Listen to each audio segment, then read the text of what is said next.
আসসালামু আলাইকুম। আসলে কিছু বলার নাই। কত বড় নির্লজ্জ, নিকৃষ্ট, খুনি, মাফিয়া এই হাসিনা লীগের কর্মীদের অবস্থা দেখেন। আসলে খুব দুঃখ হচ্ছে, যেটা আমার নিজের চোখ দিয়ে দেখলাম দিবালুকে ন্যায় স্পষ্ট। বিগত 16 বছর মানুষ খুন হয়েছে, গুম হয়েছে, দেশে সবাই দেখেছে।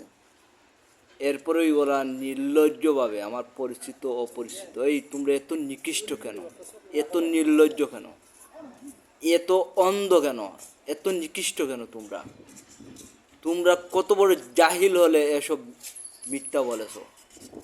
আয়নাগর তোমাদের বিশ্বাস হয় না? এসব তোমাদের বিশ্বাস হয় না?